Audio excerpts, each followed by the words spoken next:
And I want to show you just how much is around here at the LEC. Right down the hall, you've got several courtrooms. Everything inside the station burnt to a crisp, including all of the tankers and the engines. Check out this tanker here on the end. And I want to show you something they're trying new. This is a test pilot camera screwed onto a couple of the buses here in the county, and it is watching drivers when the stop sign is on or out and the lights are on and flashing. And what it and other cameras like it are catching is pretty concerning. There has been a lot of talk in Washington about banning assault weapons like this AR-15, and the folks here at the Sharpshooters Gun Club and Range in Greenville are afraid that's going to happen. We've talked a lot about it. I think a lot of people at home wanted to see some, but it didn't fall here, and we didn't find that much of it.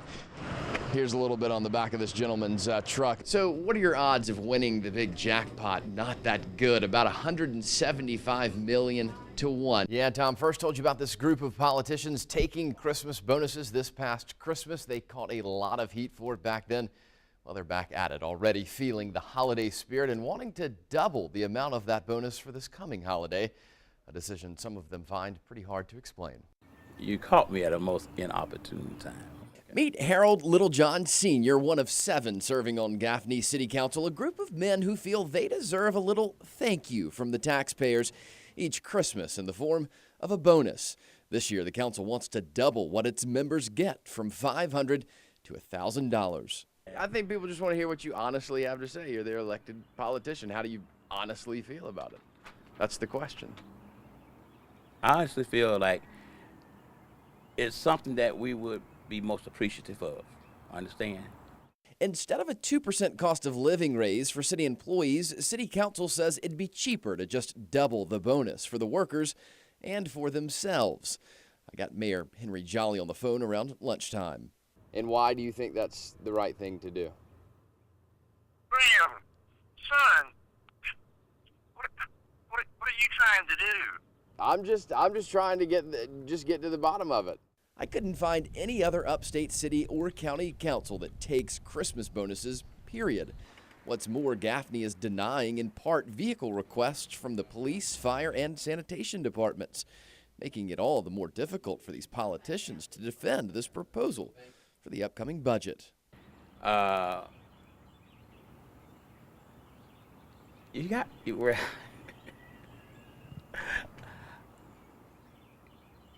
It will not break the city. In all, a little more than 10 grand would be spent to give bonuses to the elected officials. That's $5,000 more than last year, and 100% okay with the mayor. It's a long-standing tradition, and I don't see any problem with that. Though many of the voters, I think it's just bogus, really. Well, they just don't like it. It's wrong today, it's going to be wrong tomorrow. That is our money. All right, and keep in mind the members of council, well, taxpayers already pay for them to do the work they do. They're given annual stipends of between $6,000 and $8,000. Tom? We understand who's advocating for what. State Rep Bill Chumley isn't backing down, even as his critics get louder with claims he wasted the public's money. I'm not right all the time. I'm right this time. On Wednesday, the upstate Republican sent the state's airplane to Washington to pick up and bring professor and conservative media personality Walter Williams to Columbia. Solely on the courts. Once there, Williams testified in front of a House subcommittee in support of Chumley's proposed bill that aims to nullify the new federal health care law. That flight cost taxpayers $6,390. Do you think it was worth $6,000? Why not fly coach or some other means? Well, he's elderly and he's been sick, and his schedule's terrible. On Thursday, a Democratic lawmaker sent a letter to the House Ethics Commission asking for a review of Chumley's actions. Another threatened to file a complaint. And even Governor Nikki Haley today told me the state's planes shouldn't be used to fly in experts. You know, it should be for economic development and state business. That's my thought. All this for a fight over the new health care law that's been deemed legal by the nation's highest court, something Chumley rejects. But what about the Supreme Court's ruling that it is constitutional? What about the Constitution that says laws that are constitutional shall be obeyed? Laws that are not constitutional, it is so the state's duty. Who decides? The people. The people decide. So the Supreme Court's ruling doesn't. I think they were wrong. Even if the court were wrong about health care, it's currently legal. And former U.S. prosecutor and current Greenville County Solicitor Walt Wilkins says efforts by Chumley and others to nullify the law while spending thousands of tax dollars in the process will not do much good. The effect of that is probably going to be minimal in that the federal government has every right to enforce and execute that particular legislation on the citizens of South Carolina. This has been ruled constitutional on a federal level, and it's just a waste of time. Do you think that's true? Absolutely not. I do not think that's true. If I thought it was true, I'd quit today. All right, and some have asked Chumley to return the money spent on this week's flight. He said he doesn't plan to do that and told me he'd even do it again if he had to. Tom? Give me questions at all about your rights. Magistrates carry a lot of power. More people appear before them than any other type of judge in South Carolina. From DUI to domestic violence, from simple assault to speeding, magistrates decide thousands of cases every year. There are hundreds across the state. They're nominated by state senators and appointed by the governor. Maybe that's not the best system. I don't know. Why do you say that? Why do you say it's maybe not the best system? Because you came to interview me.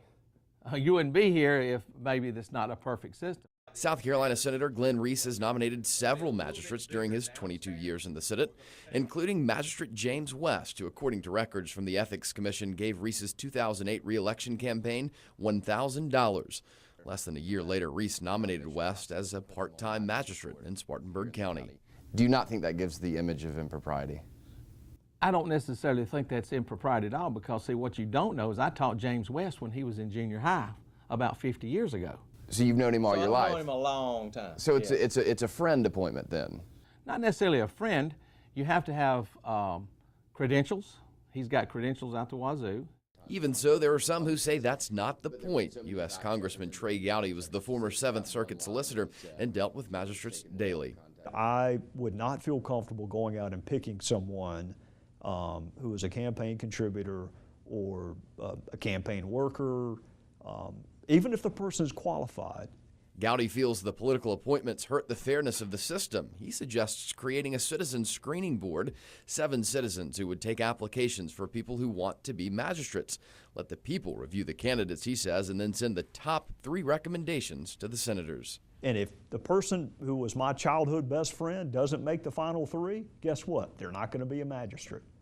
I tried getting in touch with a number of magistrates across the upstate for this story. All of them told me they couldn't go on camera, including Judge Tina McMillan here in Landrum, who, according to these records, gave thousands of dollars to Senator Lee Bright's campaign just months before he nominated her for this position. In addition to McMillan's 2 $1,000 donations, ethics records show Senator Bright took $250 from Robert Inclin, another magistrate he nominated. Bright promised an interview twice for this story, but then he bailed, saying he didn't agree with 7 on Your Side's presentation of the news. Well, I think we could do it better. Senator Vincent Shaheen, who ran for governor in 2010, did sit down for an interview. He thinks the process should change. He tried passing legislation that would make it the Supreme Court's job to nominate magistrates. Why didn't it pass? I think we all know that, and the reason it didn't pass is because many elected officials don't like to give up any power. Both ideas of changing the process will be a hard sell to senators used to the way things have always been done. Do you support either one of those? Do you think that would take some of the politics out of this process? No, the politics is going to be in it regardless. Until perhaps the people speak up about the people who judge them and the politicians they elect. I'm Graeme Moore, 7 on Your Side. They pull this out, make cells to put honey in. It makes sense, sort of, right?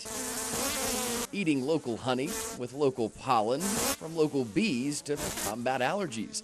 At least that's what we're told. It helps me and helps my neighbor. He swears by it. As do lots of people. It sure is tasty. It's really good. But does it work? They say it helps. So much, in fact, Philip Marlowe in Inman sells bottles and bottles a year of his fresh honey, and he's expecting a busy few months as doctors say a fierce allergy season is barreling near. It's just an impact explosive pollen count that will come.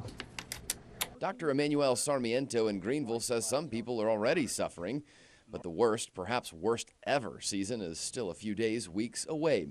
And he says, get ready for it, honey is no help. I hate to bring bad news to those people. What? But so many of us swear by it.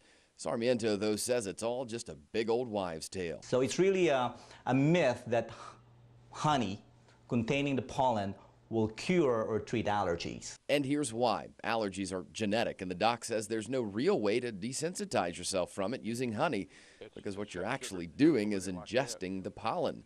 And in fact, Sarmiento says that could bring on more trouble than help. When you're giving a honey with pollen in it, you're actually giving the person the one that makes them sick. So yes, I'm sorry to deliver such a stinging report, though there are some, like Mr. Marlowe, who may not agree. That's the kick. They doctors. All I know is what people tell me. And for him, it's the sweet truth. In Spartanburg, Graeme Moore, 7 on your side.